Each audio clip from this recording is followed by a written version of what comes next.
Here's the thing about growing up in a house where love is a currency you can't afford. You learn to survive on crumbs. My name is Chloe, and for a long time, the only light in my world was a 10-year age gap and a little brother named Caleb. I'm talking about back in 2017, but the rot in my family started way before that. You see, my parents, well, I don't like to speak ill of the people who gave me life, but they were the kind of people who saw children as investments, or worse, burdens. Toxic doesn't even begin to cover it.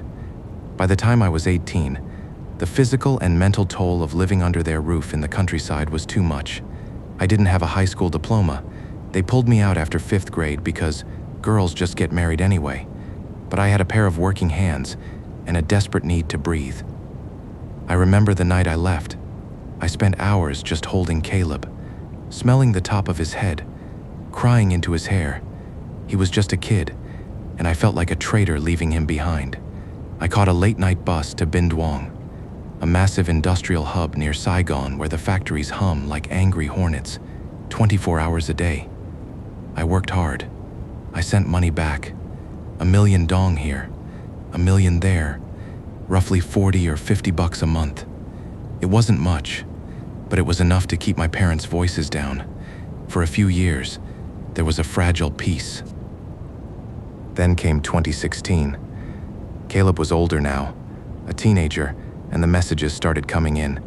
He would constantly beg me to let him leave, crying that they were hitting him again, and that he felt like he was going to die in that house. I brought him up to live with me in my cramped rental room. Now, Caleb wasn't a saint. My parents had failed him so deeply that by 14, he was already covered in tattoos, smoking, and hanging out with the kind of kids you avoid on dark streets. He was a little gangster in the making. But with me, he was a different person. He was lazy, sure. Didn't want to hold down a job, but he kept the room clean. He cooked for me. He actually listened when I yelled at him. But then, the world went cold. It was a Tuesday, around 2 or 3 p.m. I was on the assembly line, the rhythmic clacking of the machines acting as a sort of white noise that usually helped me zone out. Suddenly, the security guard, Thomas, came rushing onto the floor. Thomas was a jumpy guy, the kind the locals say has a thin veil, meaning his spirit is like a beacon in the dark that things from the other side can see clearly. He looked like he'd seen a ghost, which, as it turns out, he had. He was practically hyperventilating, screaming my name and telling me to get out there. His voice was cracking as he babbled about my brother showing up at the security booth, covered in blood, banging on the glass. He said Caleb had told him to make me run to the bridge because he'd been in a bad accident. It sounded like total bullshit, but the look in his eyes scared the crap out of me. My heart dropped into my stomach. I pulled out my phone, hands shaking so hard I almost dropped it. I called Caleb. Nothing. Just that hollow, electronic ringing that eventually cuts to a dead line. I whispered for him to stop messing with me, though my gut was twisting and I already knew something was terribly wrong. But he just frantically insisted he wasn't kidding, reminding me that he was spiritually open and swearing that Caleb didn't look right at all. He just kept yelling at me to go. I borrowed his motorbike and raced toward the bridge about 2 kilometers away. As I rounded the bend, the blue and red lights of the ambulance sliced through the afternoon haze. There was a crowd, and the smell of burnt rubber and something metallic hung in the air. I saw the body bag. My whole world just fucking shattered. I screamed that I was his sister, and when they pulled the zipper down just enough, it was him. A head-on collision at the foot of the bridge. He died instantly. The grief was a physical weight, but the horror didn't stop at the morgue. When I called my parents, they didn't even want to bring his body home. They coldly told me that, since he ran away, I should just let him stay there. They were afraid of the funeral costs. I had to borrow money from everyone I knew just to give my brother a decent send-off in a strange city. And the kicker?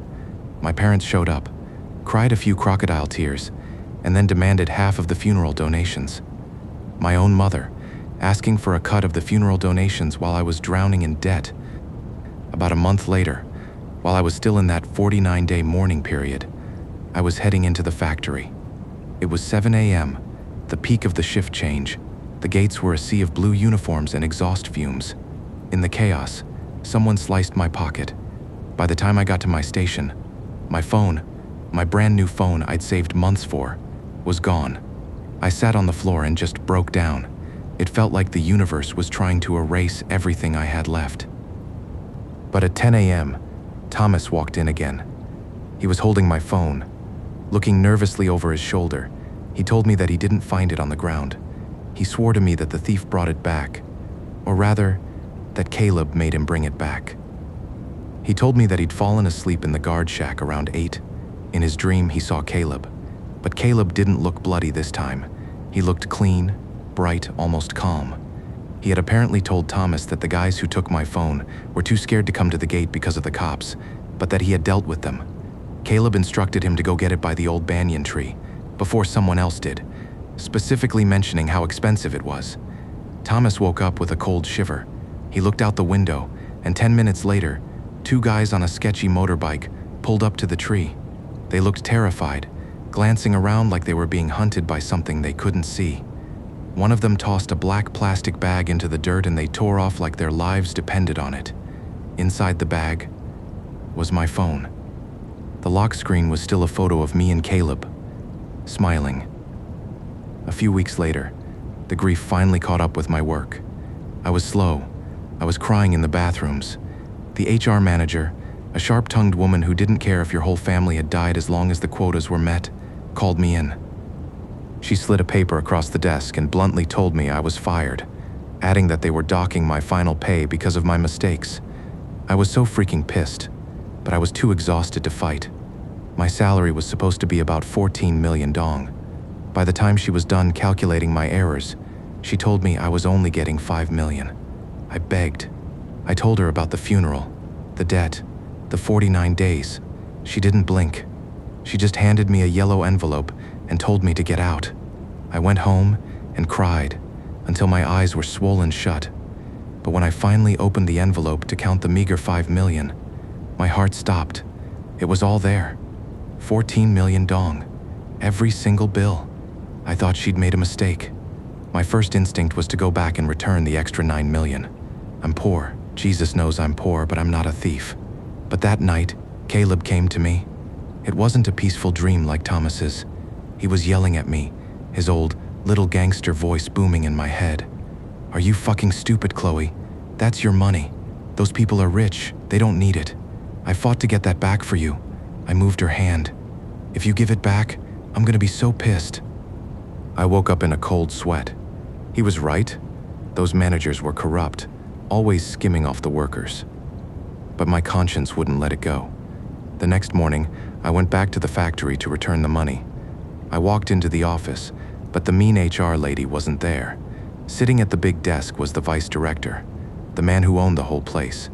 I'd only seen him twice in 5 years. I nervously explained the mistake and tried to hand him the cash. He looked at me like I was an alien, asking in disbelief why someone who was fired yesterday and completely broke would come back to give them 9 million dong. I told him everything. The accident, the phone, my brother, Caleb. I just poured it all out. He sat back, silent for a long time. Then he took the 9 million and split it. He handed half back to me.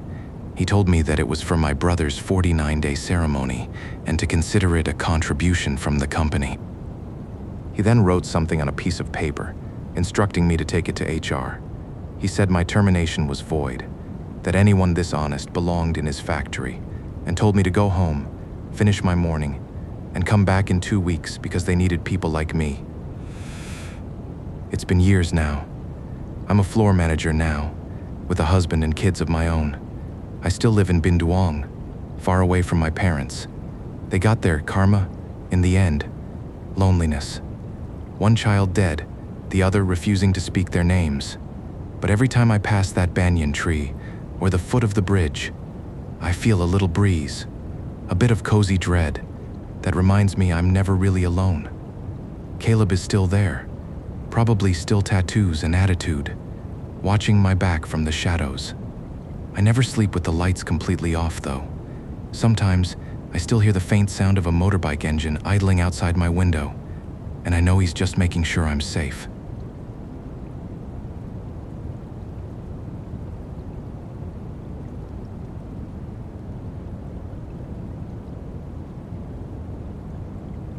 I'm not proud of this.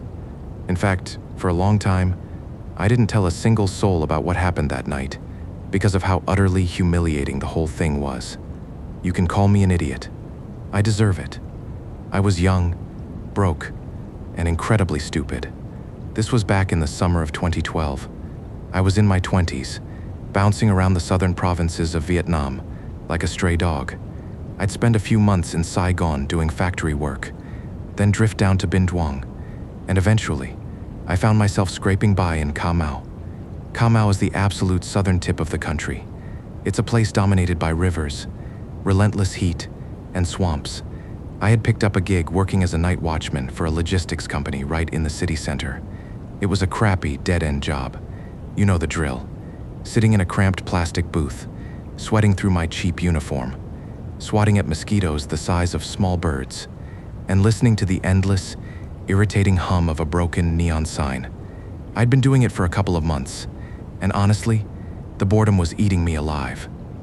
Then, one afternoon, I bumped into an old buddy of mine at the front gate. Let's call him Phineas. We used to work a factory line together a few years back, and we shared that same restless drifter mentality. We spent an hour just catching up, leaning against the metal fence, smoking cheap cigarettes. I asked him what he was doing down in this sweltering city, and he just gave this wide grin, explaining that he was actually heading deep into U Minh. Now, U Minh is a massive, incredibly dense mangrove forest. It's practically a world of its own. Phineas told me he had an older relative in there, a guy named Sullivan, who worked as a forest guard. Sullivan lived out there in a makeshift patrol cabin, miles away from civilization. Phineas said Sullivan had just caught some wild game, had a few jugs of potent homemade rice wine, and they were planning a massive drinking session that night. Phineas told me he was heading down there as soon as I got off my shift, and practically demanded I ditch that place to go with him. Here's the thing about being 20-something and chronically bored. Logic doesn't exist. I hadn't had a good night out in months.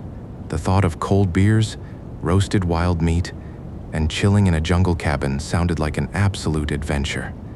I didn't care that it was the 7th lunar month, what the locals consider the month of the wandering spirits. I didn't care about ghosts. I just wanted a drink. By the time 5 o'clock rolled around and my shift ended, I was practically sprinting to my rundown boarding house to drop off my uniform. We decided to take just one motorbike, Phineas's, to save on gas, and because the jungle roads were supposedly a nightmare to navigate, I hopped on the back, and we tore out of the city limits. The sun was already dipping low by the time we hit the outskirts. The transition was jarring.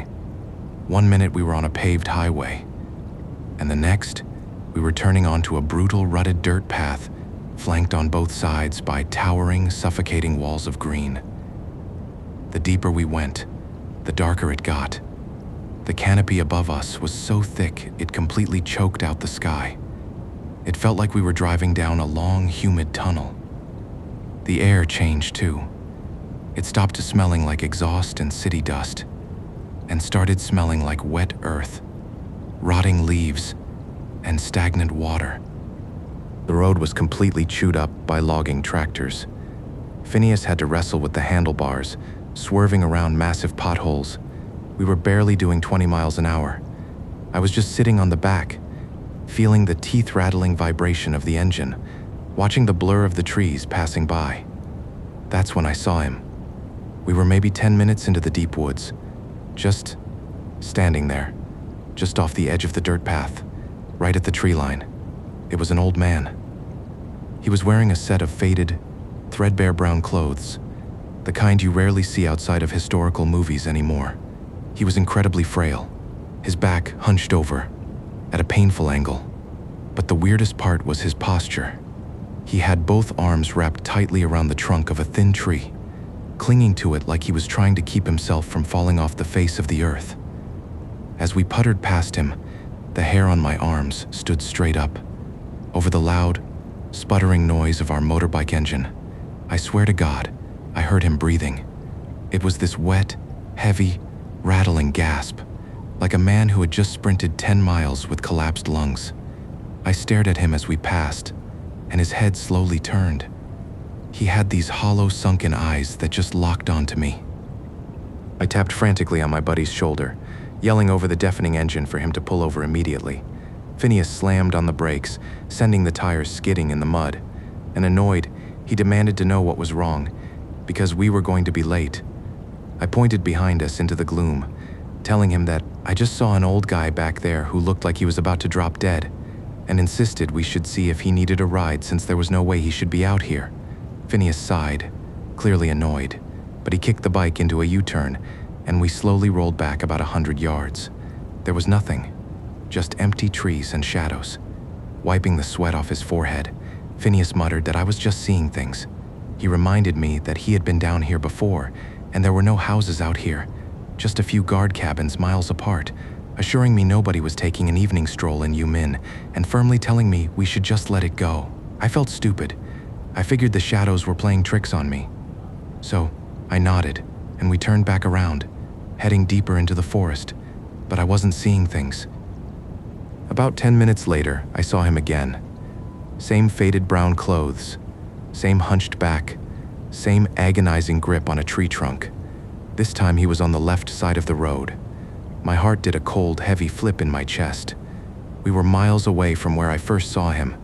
A guy that frail couldn't have outrun a motorbike. It scared the crap out of me. I didn't say anything to Phineas this time. I just squeezed my eyes shut, applying that good old bullshit internal gaslighting. It's just another local, I told myself, a different old man checking traps. But over the next 5 miles, I saw him 3 more times. Sometimes he was clinging to a tree. Sometimes he was squatting awkwardly in the tall grass. Sometimes he was just sitting flat on the mud, staring blankly at the road. It was getting darker and darker, and every time the weak beam of our headlights swept past the tree line, I braced myself to see that brown shirt. I should have told Phineas to turn around. I should have screamed, but the creeping dread was so slow, so confusing, that I just sat there, frozen on the back of the bike, praying for the cabin to appear. We finally arrived, just past 6. The cabin was exactly as you'd expect. A sturdy wooden shack elevated on stilts, completely isolated in a small clearing.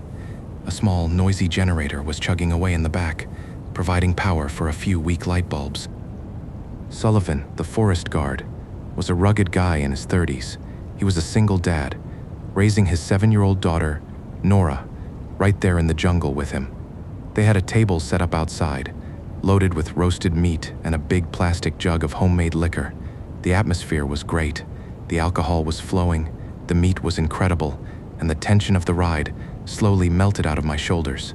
We were just 3 guys swapping stories, laughing too loud, competing with the deafening sound of millions of cicadas screaming in the trees. Little Nora was sitting nearby. I had this relatively new smartphone on me, an iPhone 5, which was a pretty big deal back then, especially for a broke security guard. The kid had probably never seen a screen that sharp in her life. She was fascinated by it. So I sat her next to me and loaded up a few simple games for her to play. She was giggling, swiping at the screen, having the time of her life. About an hour into the drinking, my phone started buzzing. It was a call from an aunt back home. I didn't want to shout over the guys and the cicadas, so I handed the phone to Nora, told her I'd be right back, and walked away from the table. I walked past the harsh glare of the cabin's light bulb, moving toward the edge of the clearing to get some quiet. That is the last normal thing I remember. What I'm about to tell you next is what Phineas and Sullivan told me later, because for me, the next 2 hours simply didn't exist. It was a complete black void. According to Phineas, I was standing about 30 feet away, talking on the phone. Nora was whining at her dad, begging him to buy her a phone just like mine. Sullivan was telling her to shut up and go wait for me to finish my call. Nora trotted over toward where I was standing in the shadows. A few minutes later, she came walking back to the table, holding my expensive phone. Phineas asked her where I was, and Nora just shrugged, casually mentioning that Carter threw his phone on the ground and then walked into the dark woods. Both men stopped drinking. Sullivan immediately panicked. He knew these woods. People set brutal snare traps for wild boars out there. If I wandered into the pitch-black jungle drunk, I could lose a leg, or worse, get hopelessly lost and die of exposure. They grabbed a flashlight and sprinted toward the tree line where Nora pointed. They didn't have to go far, maybe 50 feet past the clearing. The beam of their flashlight cut through the darkness and landed on me. Phineas said I was standing next to a large melaleuca tree. My posture was entirely wrong. My back was hunched over at a severe, agonizing angle. My left arm was wrapped tightly around the tree trunk, clinging to it. They thought I was throwing up. You know the stance, when you've had too much cheap liquor and your body rejects it. They started laughing, calling my name, telling me I was a lightweight. But as they walked closer, the laughter died in their throats. There was no sound of retching. Instead, they heard a wet, rhythmic smacking and squishing sound coming from right behind me, sounding like someone furiously chewing on a mouthful of thick mud. The smell hit them before the realization did. A foul, overwhelming stench of human waste. Earlier that afternoon, before we arrived, Sullivan had gone out to that exact spot to relieve himself. There are no toilets in the deep jungle. You just find a tree and do your business. The beam of the flashlight steadied on my face. Phineas said my eyes were completely rolled back into my head. My right hand was scooping up the fresh pile of feces from the dirt, shoving it into my mouth. I was chewing frantically, swallowing it down like it was a 5-star meal. They froze in absolute horror. They were screaming my name, gagging from the smell, begging me to stop. But I didn't acknowledge them.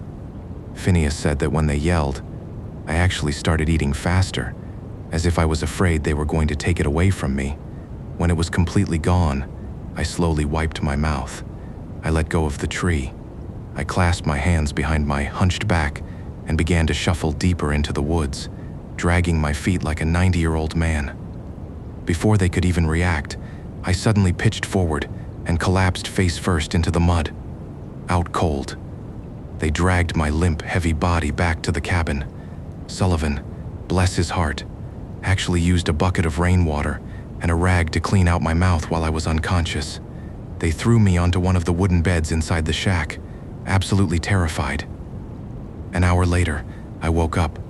To my perspective, I had just finished my phone call, blinked, and suddenly I was taking a nap in the bed. I felt completely fine, just a little groggy. I walked back outside to the table. Phineas and Sullivan were sitting there, pale as ghosts, staring at me like I was a monster. I asked them why they looked so weird, but they didn't say a word. I just sat down, poured myself another drink, and kept eating the roast meat. I did notice a weird, bitter, rotting taste in the back of my throat every time I burped, but I just assumed the wild meat was a bit gamey. We drank until 11, then shut off the generator and went to sleep. The jungle at night is a heavy, oppressive kind of quiet. You can feel the weight of the trees pressing down on the cabin. Around 2 a.m., I woke up in agony. My stomach was churning violently. A sharp, cramping pain radiated through my gut. I desperately needed to use the bathroom. I stumbled out of the bed, careful not to wake Phineas, who was snoring on the mat next to me. I walked out into the suffocating humidity of the clearing. Remembering that there were no toilets, I walked toward the edge of the woods, found a sturdy tree in the pitch black, dropped my pants, and let loose. It was awful. Once I was done, feeling a wave of relief, I used some large leaves to clean up, pulled my pants up, and turned around to head back to bed. I took 2 steps. Then, I heard it, this sickening, wet, rhythmic, smacking and squishing sound coming from right behind me, exactly where I had just squatted, sounding like someone furiously chewing on a mouthful of thick mud. I froze. My blood turned to ice water. Slowly, I turned my head and squinted into the darkness. There, crouching over the fresh pile I had just left behind, was the old man.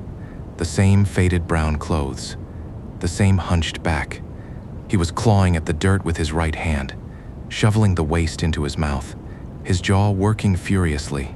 The sound was deafening in the quiet night. I couldn't breathe. My brain simply couldn't process the sheer, grotesque impossibility of what the fuck I was looking at.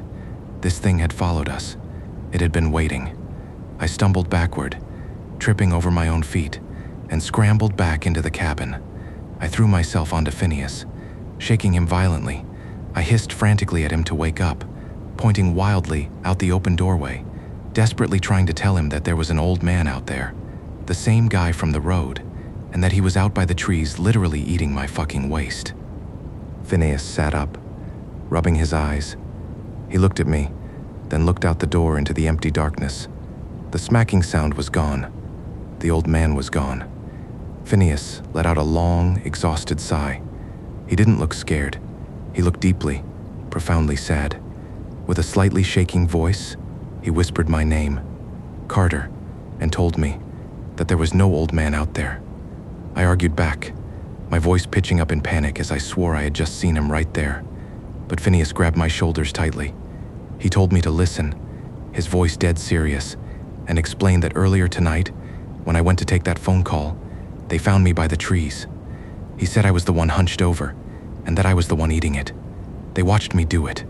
The silence that followed was the heaviest thing I have ever felt. Sullivan woke up from the commotion and confirmed it.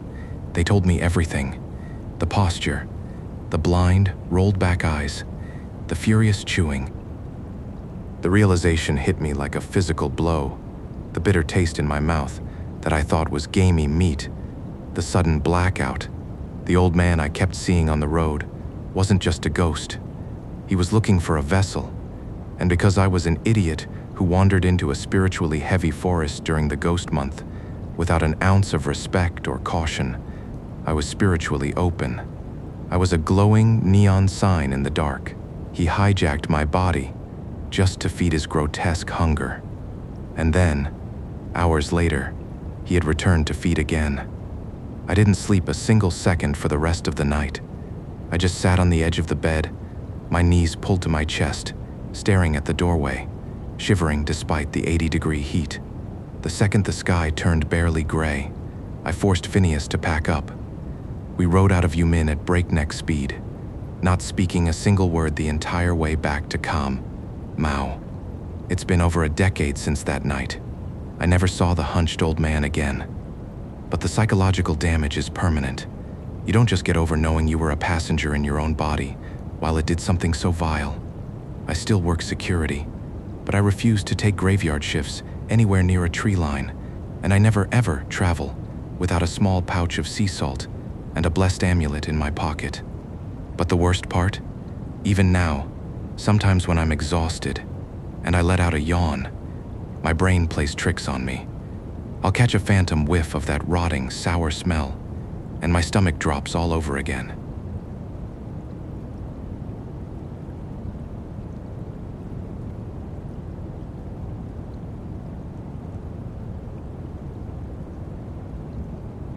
I gotta admit, I'm 25 now, living that typical, high-speed life in Saigon, but I still can't drive past that old hospital in the city center without the hair on my arms standing up. Most people see hospitals as places of healing, or maybe just places with shitty food and that sharp, sterile smell. For me, that building is a cage for something that's been watching me since I was in kindergarten. Back in 2006, I was just a 5-year-old kid living out in District 12. Now, if you know Saigon today, District 12 is a crowded, neon-lit mess. But back then, it felt like the edge of the world. It was all marshlands, lotus ponds, and those nasty, stagnant drainage ditches we call blackwater canals. The smell was something else. Rotten eggs and old trash baking in the tropical heat. But the real problem was the mosquitoes. They didn't just fly.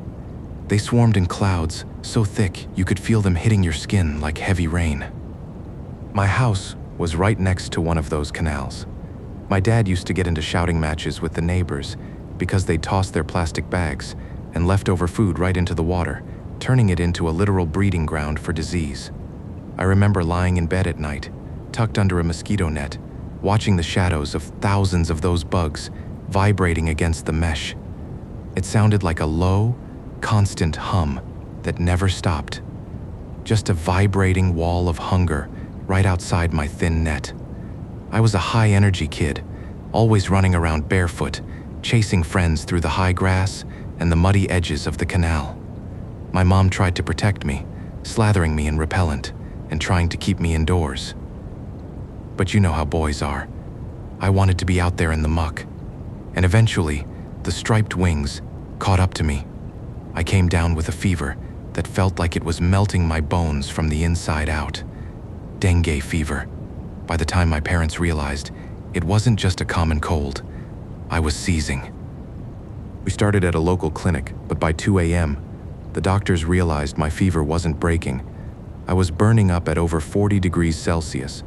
That's over 104 degrees Fahrenheit. That's brain damage territory for a 5-year-old. They rushed me to a major general hospital in the heart of Saigon. I won't name it, but it's one of those massive, sprawling complexes that's been there since the French colonial days. High ceilings, peeling yellow paint, and hallways that felt miles long when you're that small. The first few days were a blur of white ceilings and the cold, rhythmic sting of IV drips. I was drifting in and out of it, barely eating. But by the 4th night, I started to stabilize. My mom was exhausted. She'd been sleeping in a hard plastic chair next to me and had actually caught a flu herself. She bought a small plastic chamber pot and tucked it under my bed. My mom, her voice sounding like sandpaper, whispered to me that she was just too exhausted to walk me to the bathroom, begging me to just use the plastic pot under the bed if I had to go. I nodded. But here's the thing about being 5. You forget. You forget the rules when the world feels big and dark. In the middle of the night, I woke up with my bladder screaming. The ward was pitch black, save for that dim, sickly yellow glow from the hallway. I didn't even think about the pot. I just slid out of bed, my legs feeling like jelly, and shuffled toward the door. The floor was ice cold against my bare feet. The bathroom was maybe 20 meters down the hall. To get there, I had to pass a specific room, a high-dependency unit for the most critical patients. As I shuffled past, the silence of the hospital was completely punctured by this slow, rhythmic, agonizingly steady beeping of a heart monitor echoing down the dark corridor, a sound I was all too familiar with since I'd just been hooked up to one a few days prior, making it almost hypnotic in the dead of night. Being a curious kid, I stopped. I peeked through the small glass pane of the door. The room was mostly dark, but the light from the hall spilled across the bed nearest to the door. There was an old man lying there. He looked ancient, like a dried-up root. He was wearing the same blue and white striped hospital pajamas I was, but he was covered with a heavy, hand-woven quilt, the kind with phoenixes and dragons that old folks use. I stood there, mesmerized by the little green line jumping on the screen next to his head, listening to that steady digital heartbeat right up until the exact moment the line just went completely flat, turning into this continuous, piercing, high-pitched wail that seemed to vibrate right through the cold linoleum floor. I just stood there, tilting my head. I didn't know what death looked like. I just thought the machine was broken. A few seconds later, nurses and a doctor came sprinting down the hall, their shoes squeaking loudly on the linoleum. One of them nearly knocked me over, hissing at me to get out of the way and get back to my room. They swarmed the bed. I watched from the doorway as a nurse climbed right on top of the old man, pumping his chest with everything she had. It was a weird, violent dance in the dark. A security guard showed up a minute later, spotting me and barking a demand to know what I was doing out there. I started crying, not because of the dying man, but because the guard scared me. My mom came running out, frantic, apologizing to everyone. She grabbed my hand and hauled me back to bed. I remember sobbing hysterically, desperately asking my mom if she had seen the man in the bed, and how everyone was jumping on his chest. She just tried to soothe me, her hands shaking as she tucked me in, telling me it was okay and urging me to just go to sleep. The next morning, as we walked past that room to get some water, the bed was empty, completely stripped. The mattress was bare, looking cold and industrial. My mom clasped her hands and started desperately whispering a barrage of frantic prayers under her breath, grabbing my hand and urging me to move fast without looking into that room. But I did look, and get this, the bed wasn't empty to me. The old man was sitting there. Well, lying there, actually. The nurses were gone, the machines were gone, but he was still there under that phoenix quilt. He wasn't hooked up to anything anymore. He turned his head, slowly, like a rusty hinge, and he looked right at me, and he smiled. It wasn't a mean smile. It was wide, showing his pale, toothless gums, like he'd just seen a long-lost friend. I pulled on my mom's sleeve, excitedly pointing out that he was okay now, and that he was smiling right at me. My mom turned pale, like sheet white. She didn't even look. She just scooped me up. I was big for 5, but she had that adrenaline strength, and she sprinted back to our room. She spent the rest of the day crying and frantically whispering protective mantras, begging whatever was in that room not to follow us home. Truth be told, I thought she was just being dramatic. You know how moms are. Eventually, we were discharged. Life went on. I forgot about the old man, or I thought I did.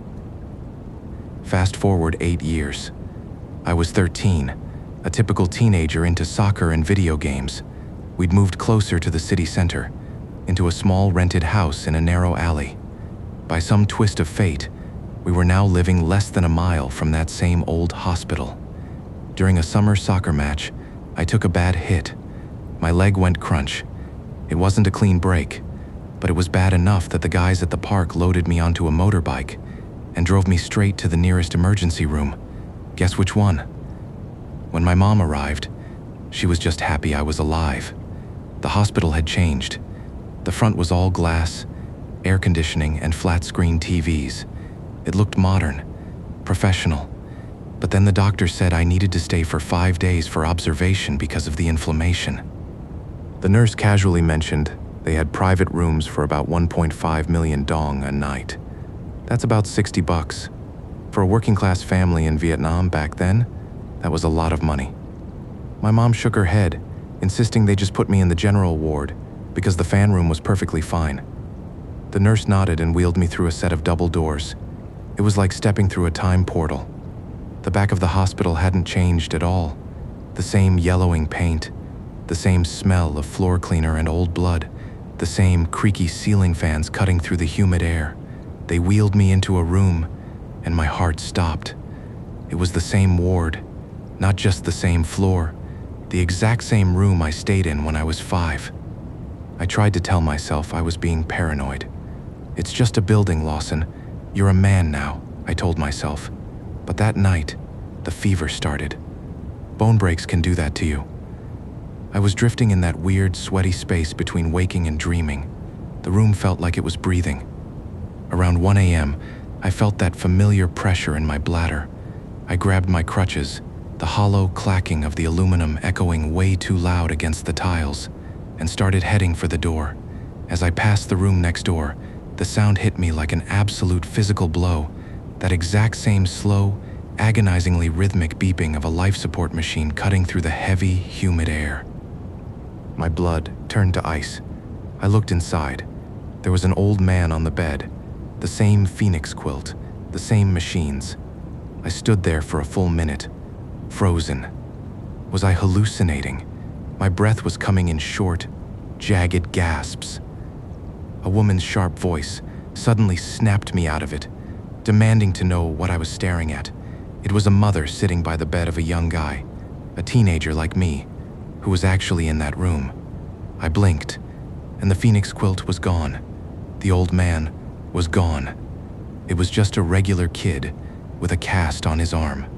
I mumbled a quick apology and hurried straight to the bathroom, but when I stepped back out into the hall, I looked toward the central courtyard, the little garden with the bonsai trees and the rock fountain. The old man was standing there. He was wearing those same faded pajamas. He had a few wisps of white hair. He was standing by the fountain, bathed in the moonlight, looking directly at my window, and he gave me that same wide, gummy smile. I didn't tell my mom that night. I didn't want to sound crazy, but then the dreams started. Every time I closed my eyes, I wasn't in my bed. I was walking through the hospital with him. He was like a tour guide of the afterlife. He wasn't scary in the dreams, he was almost friendly. He'd lead me through the different wings. "This is Section A, Lawson. That's where they fix the hearts," he'd say, his voice sounding like dry leaves rustling together. "Section D is for the babies, but don't go there. It's too loud." In the dreams, I wasn't hurt. I could walk perfectly. He'd tell me how lonely he was. "I've been here since the first day I met you, kid. Nobody comes to get me. No one calls my soul home. You're the only one who sees me." Back in the real world, my leg was getting worse. It started to fester. The doctors were baffled. They had to cut off my cast, clean the wound, and redo the whole thing. A 5-day stay turned into 2 weeks. I was trapped, and the old man was everywhere. I'd see him in the corner of the bathroom, or sitting at the end of my bed while my mom slept. He started whispering to me in the dreams, trying to convince me to stay. "Why go home?" he'd ask.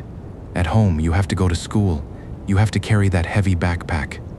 Here, your mom treats you like a king. She brings you whatever you want. If you stay sick, you can stay with me forever." Turfayent.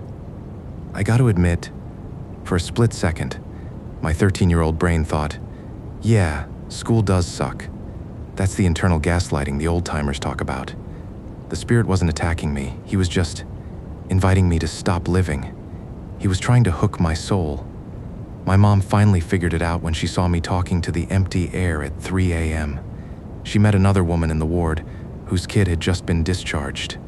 The woman looked at my mom and told her point blank that I wasn't actually sick, explaining that I was hooked because some lingering spirit in the ward had taken a liking to my soul since I was apparently way too spiritually open. My mom didn't hesitate. She remembered 2006. She went to the nurses and practically begged them to let her perform a small ritual, confessing to the head nurse that she knew a man had died in that exact bed 8 years ago. The nurse looked around to make sure no doctors were watching before whispering that he'd been there a long time and that the staff saw him too, warning my mom to just keep it quiet and do it at 6 a.m. right before the shift change. The next morning, my mom bought a whole roasted duck, some rice wine, and some paper offerings. We went to that room, the one where he died, while it was briefly empty during a patient transfer. My mom didn't use incense.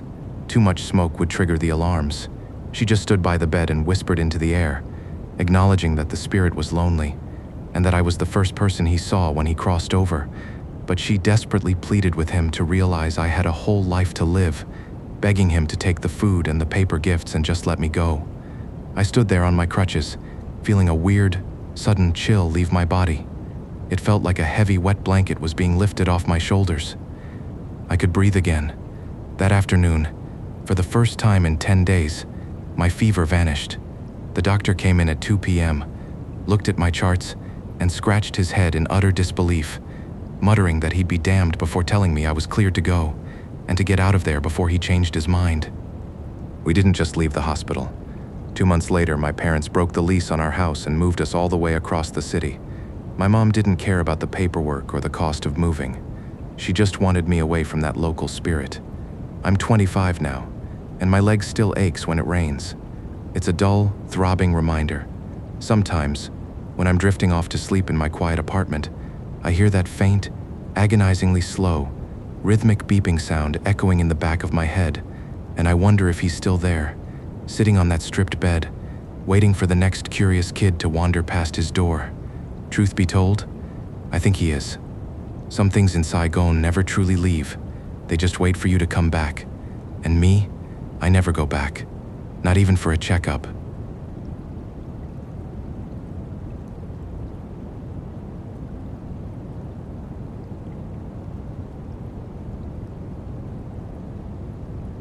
Not gonna lie, when you go through a messy divorce and walk away with absolutely nothing but the clothes on your back and your kid, your priorities shift. You don't care about comfort anymore. You care about survival. If I'm being real, I gave up everything to my ex-husband. The house, the assets, everything. I just wanted full custody of my child. We walked out of that house with empty hands, but I had my kid, and that was enough. But reality hits you hard when you have a middle schooler to feed and no roof over your head. I ended up renting this incredibly cheap, run-down little house at the very end of a sparse, dead-end alley. The location was bizarre, to say the least. On one side of the alley, there were just empty fields, stretching out into the dark, eventually bleeding into an old graveyard. And on the other side, a massive, endless concrete wall. It must have been hundreds of meters long, towering over the narrow path, topped with thick coils of rusted, barbed wire and jagged pieces of broken glass set into the cement. That wall belonged to a military compound, just a small, isolated training barracks for young recruits doing their mandatory service. To keep us afloat, I was working 3 jobs. I was practically a zombie. I'd do factory work from the early morning until the afternoon. Then, I'd rush to the local wet market, hauling heavy pots to sell sweet soups and snacks until about 8 at night. I'd go home, feed my kid, put them to bed, and then the 3rd shift started. I took in sewing and alterations from the vendors at the market, hemming pants, replacing zippers, fixing buttons. I had to have them done by the time the morning market opened. What people don't get about being that broke is you count every single penny. I couldn't afford to keep the lights on inside the house all night just to sew, so I would drag my little sewing machine out onto the front porch. Why? Because the military base on the other side of the wall had a tall security light. The sickly yellowish glow from their street lamp would spill over the top of the wall and cast just enough light onto my porch for me to see my stitches. Most nights, I was out there until midnight. If I had a lot of orders, I'd be hunched over that machine until 1 or 2 in the morning, surviving on maybe 4 hours of sleep. It was just me, the rhythmic hum of the needle, the oppressive heat, and the quiet, until it wasn't quiet anymore. After living there for a few months, sitting out there in the dead of night, I started hearing things. At first I rationalized it. It's a military base, right? It makes sense that they do night drills. But the sounds, they were so heavy, so close. It usually started around 1 a.m. I'd be threading a needle, my eyes burning with exhaustion, and then I'd feel it before I heard it. A low vibration coming through the ground. Then, the sound of boots. Instead of just stopping there, I could hear the heavy, synchronized thudding of marching boots, blending right into the sharp, metallic clacking of rifles being cocked and the heavy sliding of bolts, followed immediately by the snapping of magazines being shoved into place, and this sickening scraping sound like bodies doing the low crawl through dirt and gravel, dragging heavy gear right against the other side of my wall. It happened every 2 or 3 nights. The crazy part is, whenever I brought it up to the other vendors at the market, they looked at me like I was losing my mind. I remember chatting with an older guy who actually worked on the base, and I complained to him that their nighttime drills were driving me crazy, telling him to give those poor kids a break from marching at 2 a.m. with heavy gear. He just laughed right in my face, telling me I didn't know what I was talking about because it was peacetime and nobody was doing heavy combat drills in the middle of the night, adding that the compound was tiny, with only about 20 or 30 recruits anyway, so there was absolutely no marching battalion. I argued with him. I insisted that I heard it clear as day, at least a dozen men, for weeks, but he just waved me off, claiming I was working too hard and hearing things. But I knew what I heard, and as the weeks went on, the sounds got more intense. I'd sit on my porch, holding my breath, staring at that massive concrete wall. The marching sounded so incredibly close, like there were 20 men walking literally 2 feet away from me, with just the bricks separating us. And the strangest detail? The thing that really started to unsettle me? In all those weeks of hearing them march, cock their weapons, and crawl in the dirt, I never heard a single human voice. No drill sergeant yelling orders, no cadence calls, no whispers, just the heavy, soulless rhythm of boots and metal in absolute dead silence. Then, the dynamic shifted. One night, around 1:30 a.m., I was exhausted, fighting to keep my eyes open to finish a jacket. Suddenly, the marching stopped. Instead, I heard a frantic scrambling sound right behind my section of the wall, like boots slipping on concrete. Someone was trying to climb over.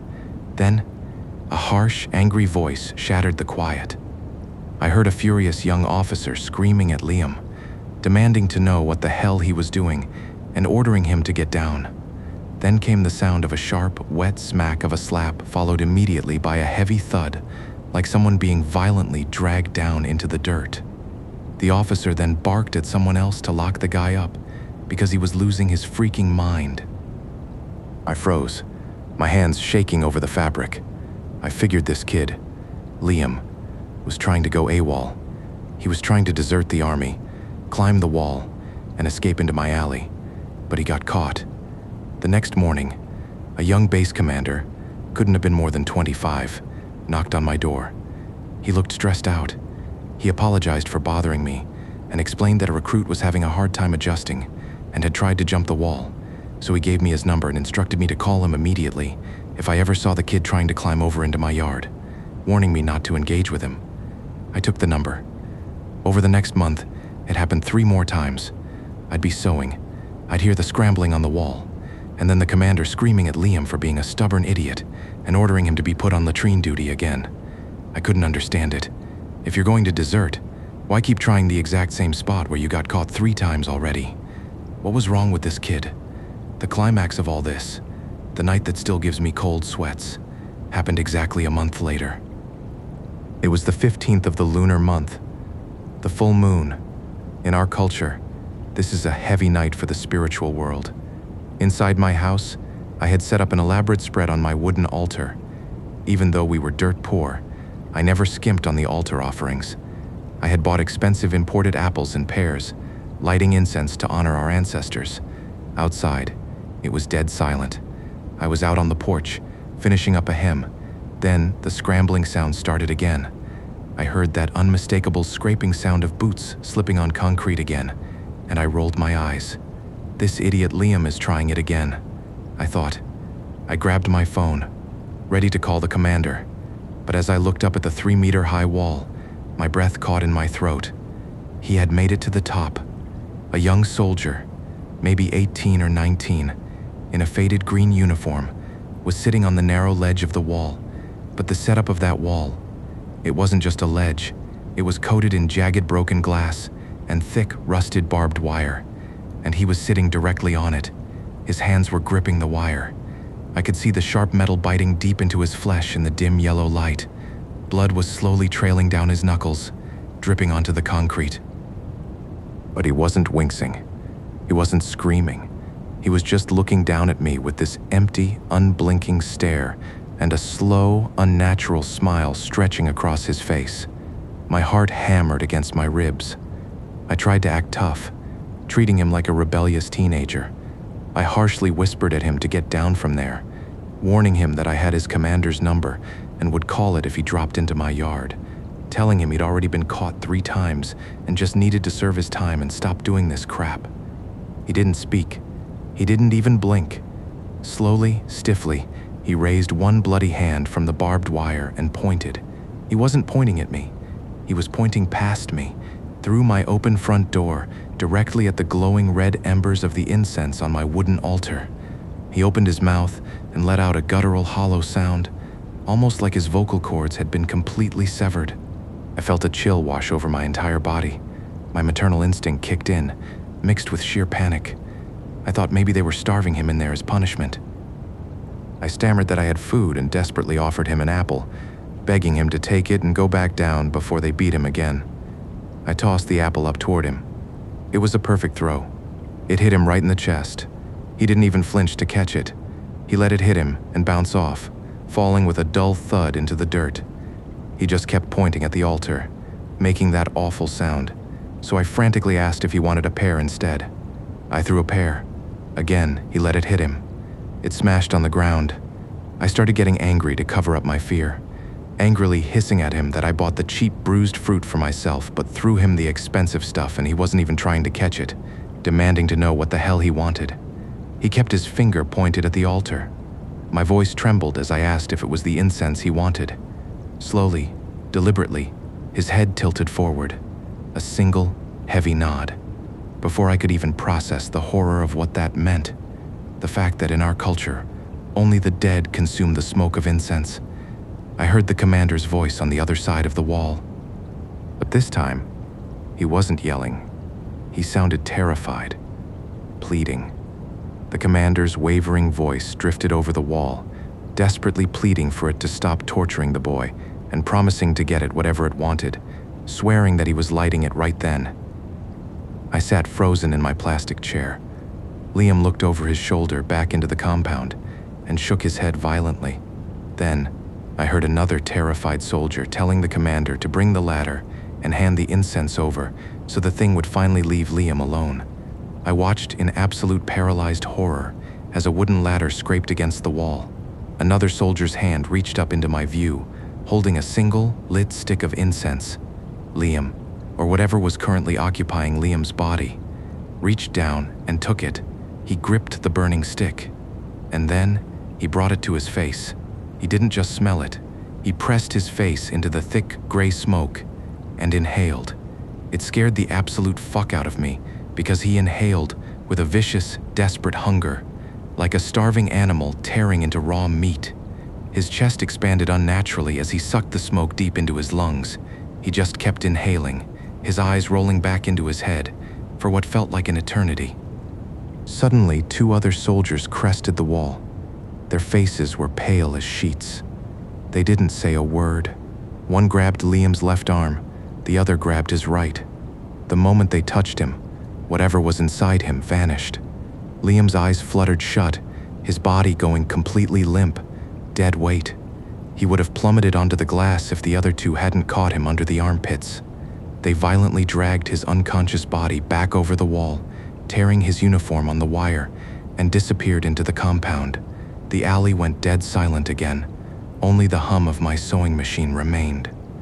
The next afternoon, the young commander came to my door. He looked defeated. He asked me what I saw. I didn't hold back. I told him everything. The bleeding hands, the fruit, the incense. He sighed, rubbing his temples. He dropped his voice to a whisper and begged me to keep it quiet, explaining that the military didn't officially recognize spiritual issues, but revealing that the land had changed hands a dozen times during the war and a lot of young men had died brutally right where we were standing. He swallowed hard, confessing that they had hit a mass grave with dozens of remains while digging a new trench behind my section of the wall yesterday afternoon, which was why Liam kept getting drawn to that spot. He was spiritually open, and the fallen soldiers were using him as a fucking vessel to get offerings. He assured me they were transferring Liam to another base tomorrow and moving the remains to the cemetery. I stood in my doorway, a cold sweat breaking out on the back of my neck. He said they were moving Liam. He said they were moving the bones, but my mind immediately flashed back to all those nights sitting on the porch, the weeks of heavy vibrations. If Liam was just one possessed kid trying to climb the wall, who was making the sound of 50 heavy boots marching in unison every single night? Who was racking the rifles? Who was crawling in the dirt? One spirit might have found a way out through Liam, but the rest of that battalion was still trapped right behind my wall, and there was no man in my house, just me and my kid. I didn't even wait for the end of the month. I packed our bags the next morning, abandoned my deposit, and we left. It's been years now. My kid is all grown up. We live in a much better place, but I gotta admit, some things you never really shake off. To this day, if I go to a temple, or if a neighbor lights an altar, the moment that heavy, sweet smell of burning incense hits my nose, my hands start to shake, because all I can see is a boy, with bleeding hands in the moonlight, eating the smoke like he's starving to death.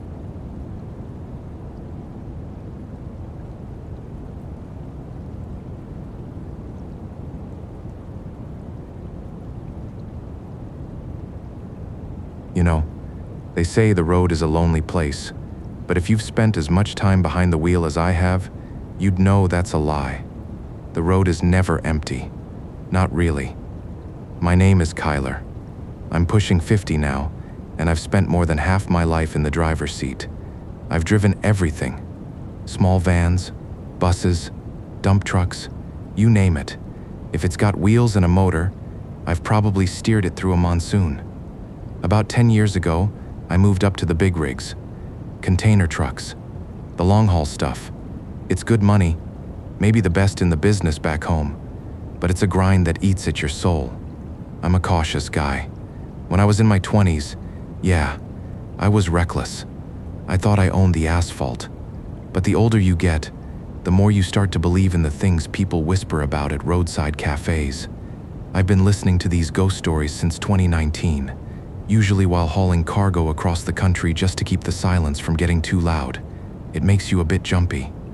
You start lighting incense at every altar you pass, just in case. Back in 2018, I had an encounter that I still can't shake. I was working for a fleet owner, hauling containers down south to a port in District 7, Saigon. To get there, you have to cross the Fumai Bridge, a massive span of concrete that looks like a gateway to the city. Now, when you're a long-haul trucker, you don't have many friends, but you have plenty of colleagues. We recognize each other by the paint jobs, the license plates, the way a certain guy hangs his tassels in the window. When we pass each other on the highway, we flash our high beams. If we're going the same way, we might pull up alongside each other for a bit. It's illegal, sure, and it pisses off the guys in the sedans behind us, but when you've been driving alone for 12 hours, you'll risk a fine just to see a friendly face and shout a few words through the window. That evening, I was heading back toward the city on the Longcan, Dao Jie Expressway. It was just past 7 p.m. The sun had long since tucked itself behind the horizon, leaving only the yellow hum of the highway lights. I was about 20 kilometers from the end of the toll road when I saw a familiar truck. It was moving slow, way too slow. The minimum speed is 60, but this guy was crawling at maybe 30 or 40. I felt that flash of trucker rage for a second. Who is this idiot? Then I saw the plate. It was Maddox. Maddox was a guy I'd shared plenty of beers with. He was famous in our circle, but for the wrong reasons. They called him Speedy Maddox. If a trip usually took 6 hours, Maddox would do it in 5.5.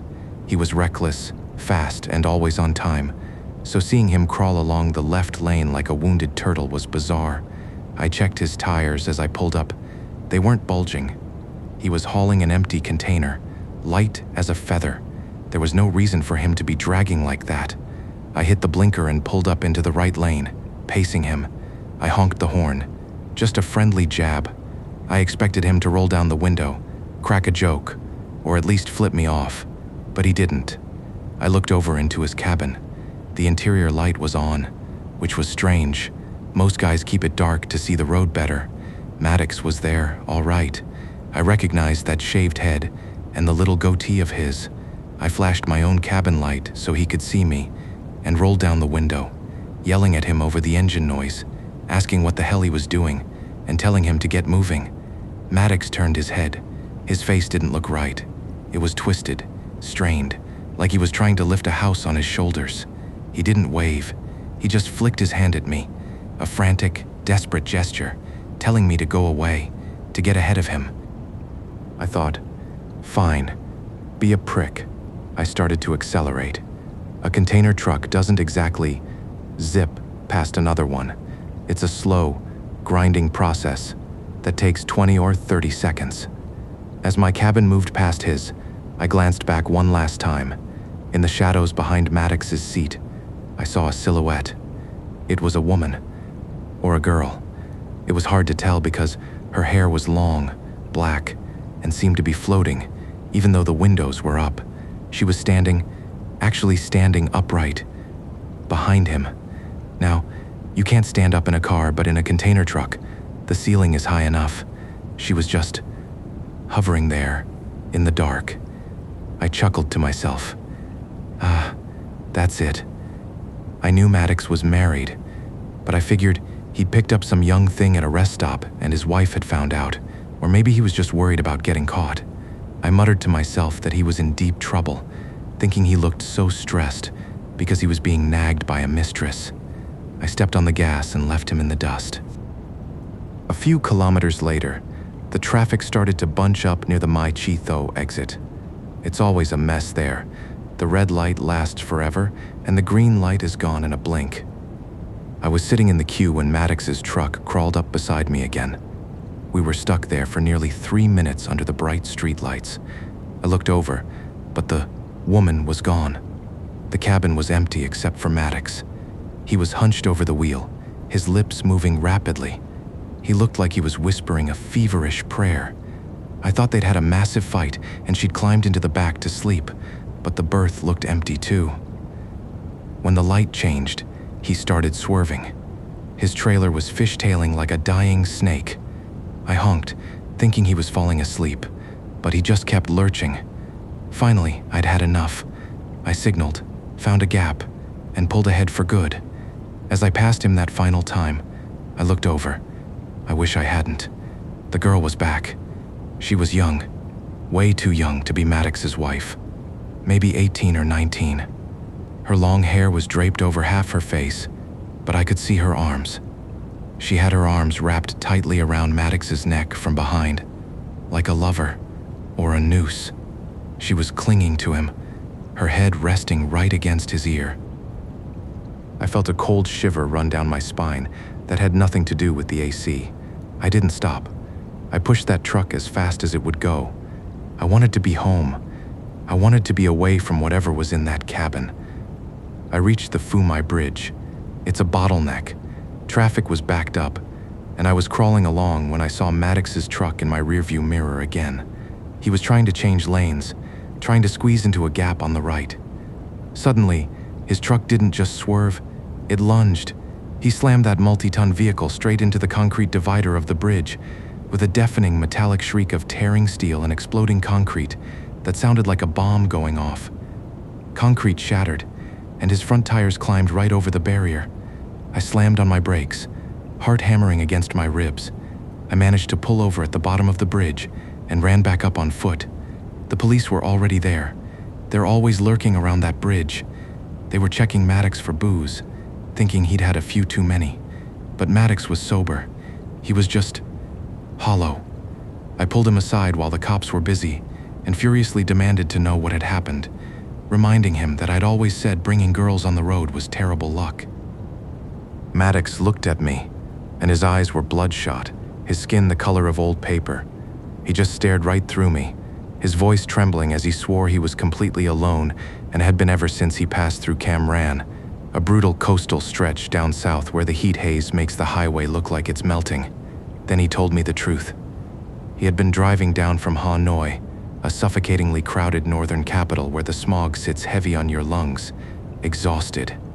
Near Cam Ran, around 3 p.m., he hit a massive traffic jam. He was behind schedule, and Maddox, being the hothead he was, started cursing.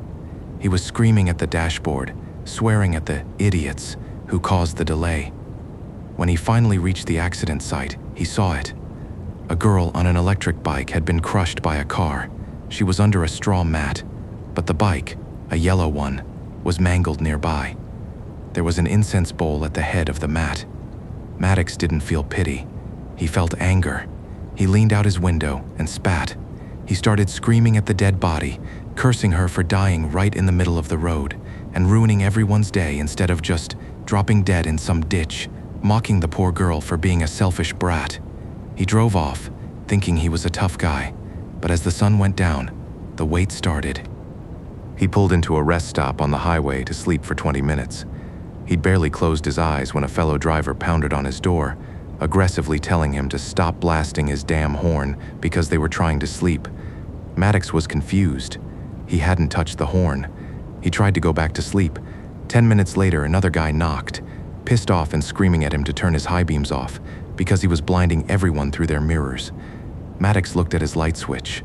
It was off, but the lights were flickering on the wall in front of him, pulsing like a heartbeat. Then, the engine started. On its own. The keys were in his pocket. It didn't fully roar to life. It just choked out a violent, sputtering mechanical cough that shook the entire cabin before dying out completely. Over and over. Then the truck started rolling backward. He He had to jump into the seat and stomp the brakes to keep from crushing a car behind him. He was terrified then. He got back on the road, but his shoulders felt like they were made of lead. He reached up to rub his aching neck, and that's when he felt it. A hand. A cold, soft, feminine hand reached out from the darkness of the berth and squeezed his wrist. He nearly flipped the truck right there. He began to pray, desperately chanting every single word of spiritual protection he could remember to ward off the evil clinging to him, over and over. Every time he stopped praying, he heard a soft, wet sobbing coming from the seat behind him. That's why he was crawling. That's why he was whispering. He was trapped in a tiny metal box with the girl he had cursed in Cam Ran. He told me that on the Phu Mai Bridge, he saw a gap. He went to take it, but then he saw her again. Not in the cabin, but on the road. She was crawling on the asphalt, dragging a piece of that straw mat behind her. Her body was mangled, her chest pressed to the ground, but her head was snapped back at an impossible angle, staring directly up into his windshield. Next to her was that yellow electric bike. He panicked. He swerved to avoid hitting the ghost, and that's when he hit the wall. Maddox quit driving for a month after that. He went to every temple from Chao Dak, a humid border town thick with the smell of burning incense and swamp water, all the way to Tay Ninh, a remote province dominated by a massive, shadowy mountain known for heavy spiritual activity. He even took a bus all the way back to that spot in Cam Ran. He bought the most expensive fruit, the best incense, and he knelt on the side of that highway for an hour, crying, begging that girl for forgiveness. I was tired, he told her. I was stupid. Please, don't follow me anymore. He's back on the road now, but he's a different man. He doesn't curse anymore. When we pass an accident, he's the first one to pull over and offer a prayer. He knows now that the road doesn't just belong to the living. So, if you're driving late at night and you feel a sudden chill on your neck, or if your high beams flash for no reason, don't look in the back seat. And for God's sake, watch what you say. The dead have nowhere to be, and they have all the time in the world to listen. Long story short, I still drive that route. But every time I pass Cam Ran, I turn down the radio, and I whisper a little apology to the shadows, just in case.